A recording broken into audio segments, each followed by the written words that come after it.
الشيطان الرجيم بسم الله الرحمن الرحيم ليس عليك هداهم ولكن الله يهدي من يشاء وما تنفقوا من خير فلأنفسكم وما تنفقون إلا ابتغاء وجه الله ما تنفقوا من خير يوفى إليكم وأنتم لا تظلمون للفقراء الذين أحصروا في سبيل الله لا يستطيعون ضربا في الأرض يحسبهم الجاهل أغنياء من التعفف تعرفهم بسيماهم لا يسألون الناس إلحافا وما تنفقوا من خير فإن الله به عليم صدق اللہ العظیم. گزشتہ آیت میں اللہ تبارک و تعالی نے یہ بات ارشاد فرمائی کہ ظاہر میں خرچ کرو اور چھپ کر خرچ کرو، بہر صورت یہ خرچ کرنا تمہارے لیے بہتر ہے،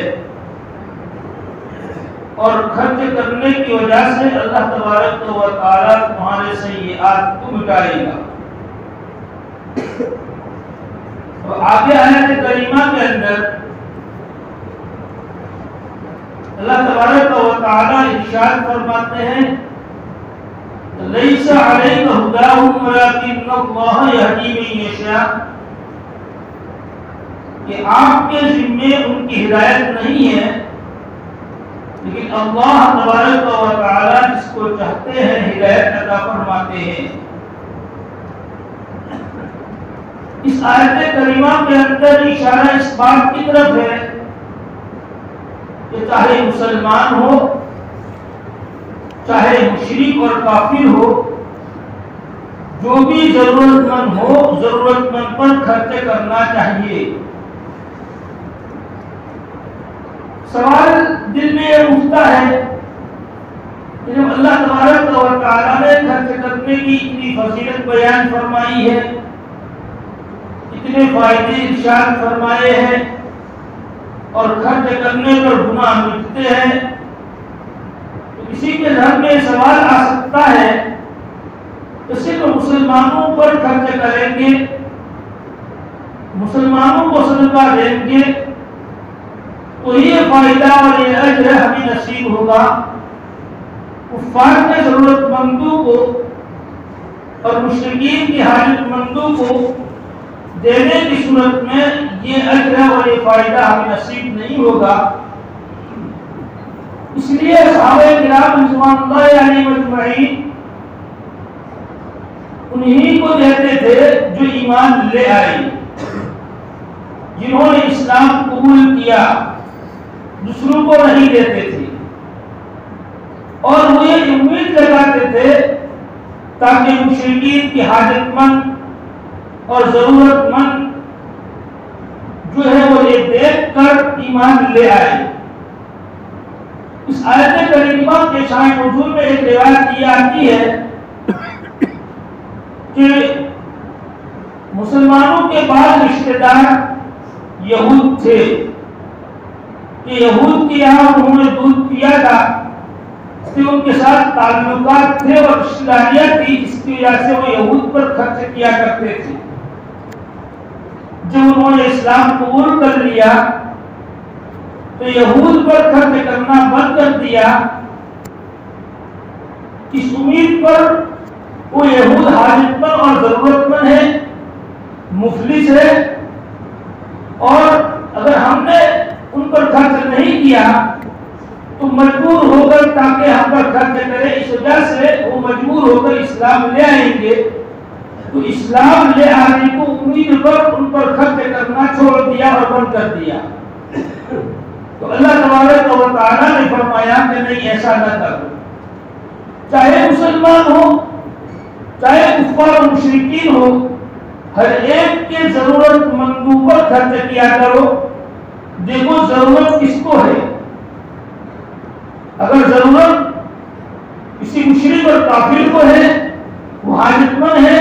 تو اس کو بھی دیا کرو اور اس پر بھی خرچ کیا کرو، اللہ تبارک و تعالیٰ تمہارے خرچ کرنے کا اجر تمہیں عطا فرمائے گا۔ حدیث شریف میں آتا ہے کہ حضرت اسماء رضی اللہ تعالیٰ عنہا کی والدہ جو مشرکہ تھی، اسلام قبول نہیں کیا تھا، وہ حضرت اسماء رضی اللہ تعالیٰ عنہا کے پاس اپنی ضرورت کو لے کر آئی تو حضرت اسماء رضی اللہ تعالیٰ عنہا نے اللہ کے رسول صلی اللہ علیہ وسلم سے دریافت کیا کہ اے اللہ کے رسول، میری والدہ میرے پاس آئی ہے، اپنی کچھ حاجت اور اپنی ضرورت لے کر آئی ہے، کیا میں اس پر خرچ کروں؟ اللہ کے رسول صلی اللہ علیہ وسلم نے فرمایا وہ تمہاری والدہ ہے، بھلے وہ مشرک ہے لیکن تم ان کو دیا کرو اور ان پر خرچ کیا کرو۔ تو حضرت اسماء رضی اللہ تعالی عنہا نے اس کی اپنے والدہ کی ضرورت کو پوری کیا۔ تو آیت کریمہ میں یہ فرمایا جا رہا ہے کہ ہدایت دینا آپ کا کام نہیں ہے، اللہ نے یہ آپ کے ذمہ دے رکھا ہے۔ آپ کا کام تو دعوت دینا ہے، سمجھانا ہے، ذہن سازی کرنا ہے، یہ آپ کا کام ہے۔ اللہ جس کو چاہتا ہے ہدایت دیتا ہے، اس لیے آپ اس وجہ سے کہ وہ ایمان لے آئے، وہ راہ راست پر آ جائے، خرچ کرنا بند کر دے، اس امید پر ایسا نہ کرے۔ آپ تو ضرورت کو دیکھ کر، حاجت کو دیکھ کر آپ خرچ کیا کریں۔ یہاں مشرکین اور کفار پر جو خرچ کرنا ہے ان کی حاجت مندوں اور ضرورت مندوں کو دینا ہے اور ان پر خرچ کرنا ہے، نہ یہ کہ ان مشرکین اور ان کفار کو جو شرک اور کفر میں بڑے چلے جا رہے ہیں وہ حاجت مند اور ضرورت مند یا تو نہیں ہے، یہ حاجت مند اور ضرورت مند ہے لیکن ان کو دینے کی صورت میں کفر اور شرک کا ایک اعتبار سے تعاون ہو رہا ہے، اس لیے کہ کفر اور شرک کے بڑے داعی ہے، کفر اور شرک کے اندر بڑے عقل اور اشد ہے، تو ایسے لوگوں کو نہیں دینا چاہیے۔ اسی طریقے سے کفار و مشرکین کے جو عبادت گاہیں ہیں، مندر ہے وغیرہ، گرجا گھر ہے، ان گرجا گھروں میں 1 روپیہ بھی خرچ کرنا یہ ہمارے لیے جائز نہیں ہے۔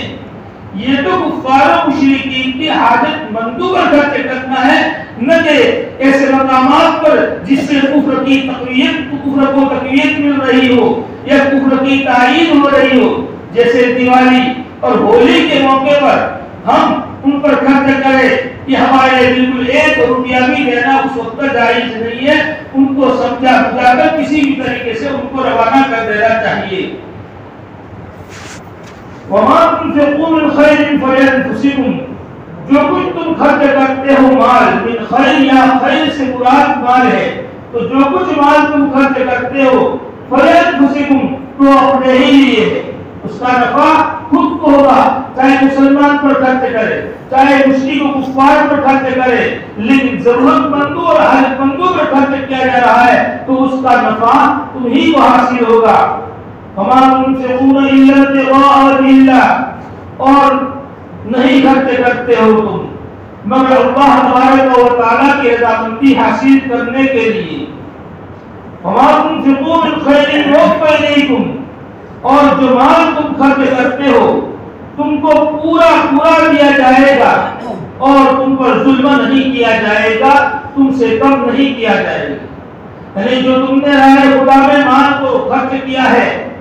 اللہ کے راستے میں تم نے مال لٹایا ہے، اللہ تبارک و تعالیٰ قیامت کے دن تم کو اس کو پورا اجر عطا فرمائے گا۔ تمہارے اجر میں چاہے مسلمان کو دیا ہے، چاہے مشرک اور کافر ضرورت مند کو دیا ہے، بالکل رکھتی برابر تمہارے اجر میں کمی نہیں کی جائے گی۔ اسی لیے تو زکوٰۃ کے علاوہ جتنے بھی صدقات ہیں، چاہے صدقۃ الفطر ہو، چاہے دیگر نفلی صدقات ہو، صرف زکوٰۃ کو چھوڑ کر باقی جتنے بھی ہیں وہ تمام صدقات مسلمان کے علاوہ دیگر کفار اور مشرکین کو دینا بھی جائز ہے، لیکن بہتر حال دینا مسلمان کو ہے۔ للفقراء الذين أحصروا في سبيل الله لا يستطيعون ضربا في الأرض، ان فقراء کے لیے جو اللہ کے راستے میں روک دیے گئے ہیں، ملک میں چل پھر نہیں سکتے ہیں، یحسبهم الجاہل اغنیاء من التعفف، جاہل اور نادان ناواقف لوگ ان کو مالدار سمجھتے ہیں سوال سے بچنے کی وجہ سے، من التعفف سوال سے بچنے کی وجہ سے، تعرفهم بسیماہم آپ ان کو ان کی حالت سے پہچانتے ہیں، لا يسألون الناس الحافا وہ لوگوں سے لپٹ کر سوال نہیں کرتے، وما تنفقوا من خیر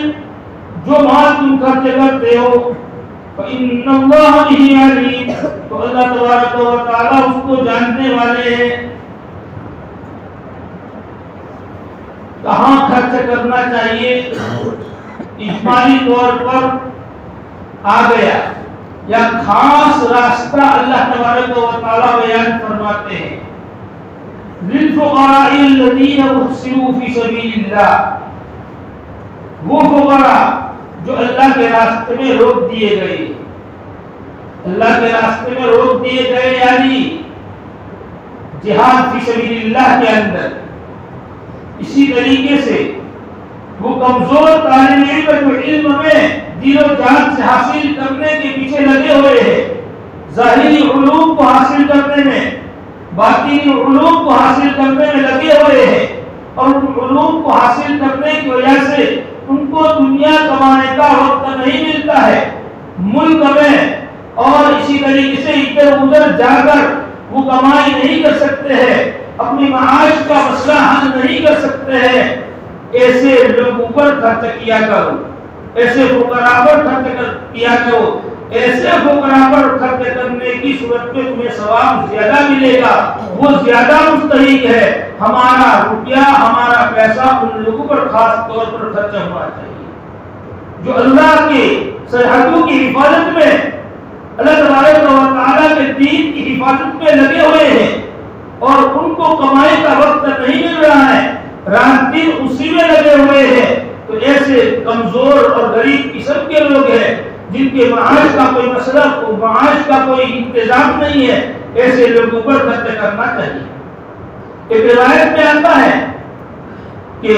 اس سے مراد وہ صفہ صحابہ اصحاب صفہ ہے، حضرت ابو ہریرہ رضی اللہ تعالیٰ عنہ اور ان کی جماعت ہے، جن کے کھانے کا کوئی انتظام نہیں تھا، جن کے پینے کا کوئی انتظام نہیں تھا، مدینے میں ان کا کوئی خاندان اور کوئی قبیلہ اور کوئی رشتہ دار تھے، وہ اللہ کے رسول صلی اللہ علیہ وسلم کی خدمت میں ہر وقت رہا کرتے تھے، وہ چبوترے پر ہر وقت اپنے علوم کو حاصل کرنے کے لیے، اللہ تبارک و تعالیٰ سے دین کو سیکھنے کے لیے ہر وقت وہاں پڑے رہتے تھے۔ کبھی ضرورت محسوس ہوئی تو اللہ کے رسول صلی اللہ علیہ وسلم نے ان کو اللہ کے راستے میں جہاد کے لیے روانہ فرما دیا، اگر کچھ مل گیا تو کھا لیا ورنہ ان کا روزہ، اگر مل گئی تو روزی، نہ ملی تو روزہ، یہ ہمارا مسئلہ تھا۔ اللہ کے رسول صلی اللہ علیہ وسلم نے ایسے لوگوں پر خرچ کرنے کا مصرف بتلایا، اللہ کے رسول صلی اللہ علیہ وسلم نے ایسے لوگوں پر خرچ کیا کرو۔ حضرت ابو ہریرہ رضی اللہ تعالیٰ عنہ ایک مرتبہ اپنا حال بیان فرما رہے ہیں کہ بھوک کی وجہ سے میرا حال یہ ہو رہا تھا کہ صحابہ کرام صلی اللہ علیہ مجمعین کی عادت شریفہ تھی، عرب میں دستور تھا،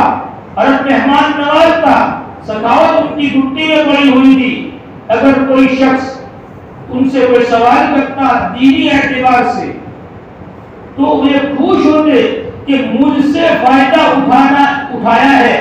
اللہ تبارک و تعالیٰ نے یہ توفیق ایک ایسے شخص کو دی جس نے مجھے دینی سوال کیا، اور دینی سوال کرنے کی وجہ سے میں اس کو جواب دوں گا تو میرا فائدہ ہوگا، میں جب اس کے سوال کا جواب میں پورا کروں گا، میں قرآن اس کو سکھاؤں گا تو مجھے ثواب ملے گا، تو ثواب کا سبب اور ذریعہ یہ شخص بنا ہے، اس کی وجہ سے خوش ہو کر اس کو گھر لے جا کر دعوت کیا کرتے تھے۔ تو حضرت ابو ہریرہ رضی اللہ تعالیٰ عنہ فرماتے ہیں میں تو ہر وقت رات دن اللہ کے رسول صلی اللہ علیہ وسلم کے در پر پڑا رہتا تھا، اللہ کے رسول صلی اللہ علیہ وسلم کی باتوں کو سنتا تھا، قرآن سیکھا کرتا تھا۔ حضرت عمر رضی اللہ تعالیٰ عنہ ایک مرتبہ ایک جگہ پر میں سویا ہوا تھا، میرے پاس سے حضرت عمر رضی اللہ تعالیٰ عنہ گزرے. میرا مقصود حضرت عمر رضی اللہ تعالیٰ عنہ سے قرآن سیکھنا نہیں تھا.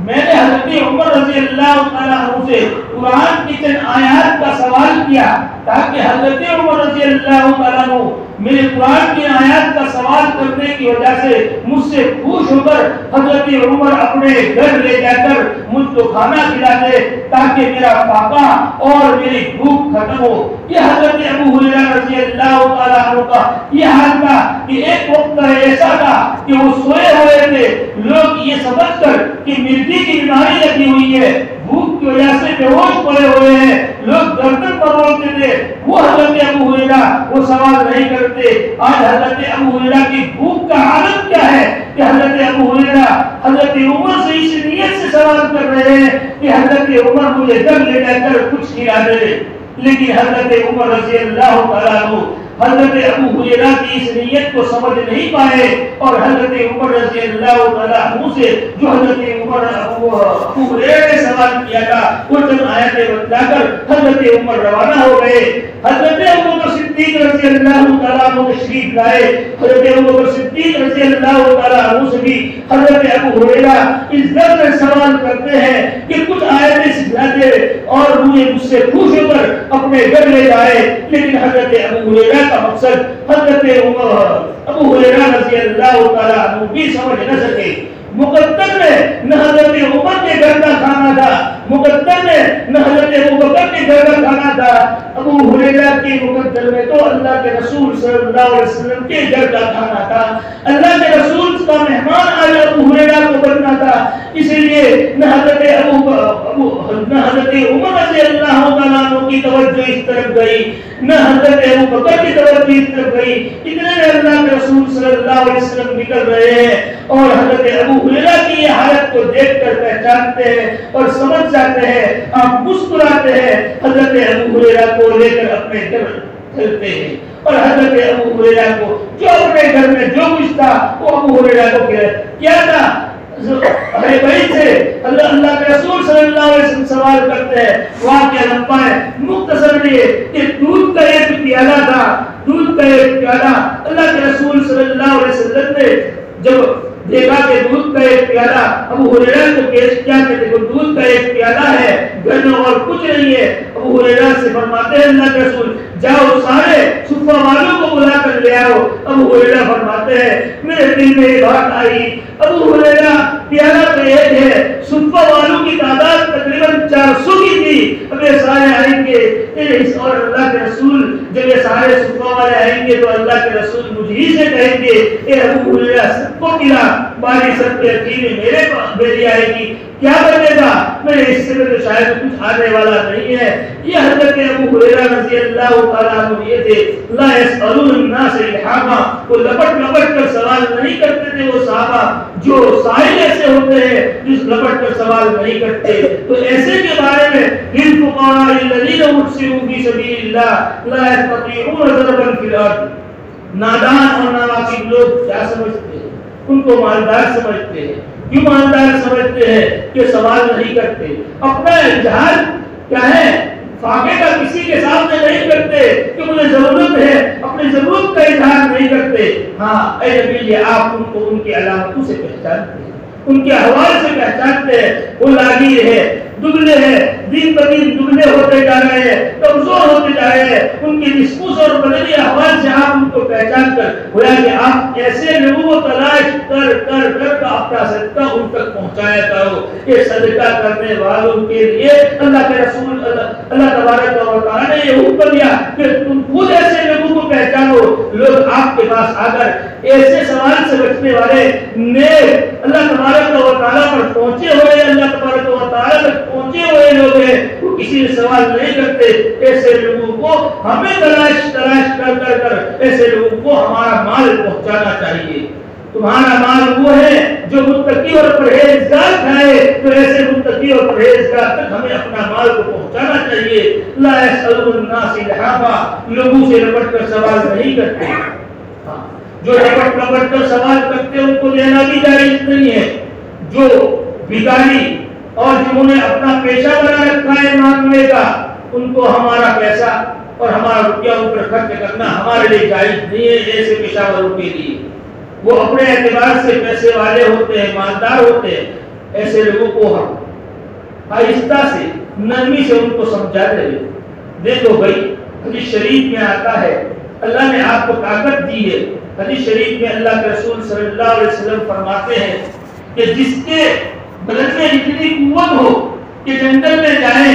اور جنگل میں جا کر لکڑیاں جمع کرے اور گٹھر باندھ کر اپنی پشت پر اٹھا کر بازار میں جا کر ان لکڑیوں کو بیچ کر اپنا گزر اوقات کر سکتا ہے، اپنے معاش کا مسئلہ حل کر سکتا ہے، تو اس کے لیے یہ بہتر ہے اس سے کہ لوگوں سے سوال کرے کوئی دے یا نہ دے۔ تو جس کے بدن میں قوت ہے کام کرنے کی، محنت کرنے کی، تو ایسے پیشاوروں کو اور ایسے بھکاریوں کو سوال دینا تک ہمارے لیے جائز نہیں ہے۔ ایسے دینے پر ہمیں کچھ ثواب ملے گا بھی نہیں۔ اسی طریقے سے لپٹ لپٹ کر سوال بھی کسی سے مانگنا بھی نہیں چاہیے۔ اب کس کو مانگنا جائز نہیں ہے، دوسرے سے سوال کرنا کس کو جائز نہیں ہے، مختلف روایتیں آئی ہے کہ کسی روایت میں ہے جس کے پاس ایک وقت کا کھانا ہو، کسی روایت میں آتا ہے رات دن کی جس کے پاس کھانا موجود ہو، کسی روایت میں آتا ہے ایک رات دن کا اور دوسرے دن کے ملنے کی جس کو امید ہو، تو ایسے لوگوں کو سوال کرنا جائز نہیں ہے۔ دوسری روایت میں ہے 50 درہم جس کے پاس ہو، 40 درہم جس کے پاس ہو، ایسے لوگوں کو سوال کرنا جائز نہیں ہے۔ ان تمام روایتوں میں تطبیق یہ ہے کہ جس شخص کے پاس ایک دن کا کھانا ہو اور دوسرے دن کے ملنے کی کوئی امید نہ ہو، تو ایسا شخص دوسرے سے سوال کر سکتا ہے۔ دوسرا ہے کہ دوسرے دن کی اس کے ملنے کی امید ہے یا دوسرے دن کا کھانا اس کے پاس ہے، تو یہ شخص سوال نہیں کر سکتا۔ اور جو 40 درہم جس کے پاس ہو، اس کے لیے تو سوال کرنا حرام ہے۔ جو بغیر ضرورت کے سوال کرتے ہیں اس کے بارے میں سخت وعید آئی ہے کہ اللہ کے رسول صلی اللہ علیہ وسلم نے وعید سنائی ہے کہ قیامت کے دن ان کے چہروں پر گوشت نہیں ہوگا، ان کے چہروں جیسے نوچے ہوئے ہیں ایسے نوچے ہوئے ہوں گے، اور لوگ دیکھ کر پہچان جائیں گے کہ یہ وہ شخص ہے جو بغیر ضرورت کے لوگوں کے پاس سوال کرتا تھا اور مانگتا تھا اور پھرا کرتا تھا۔ اللہ تبارک و تعالی ہم میں سے ہر ایک کی ضرورت کو پوری فرمائے، اپنے غیر سے ضرورت پوری فرمائے، کسی کو کسی کا محتاج نہ بنائے۔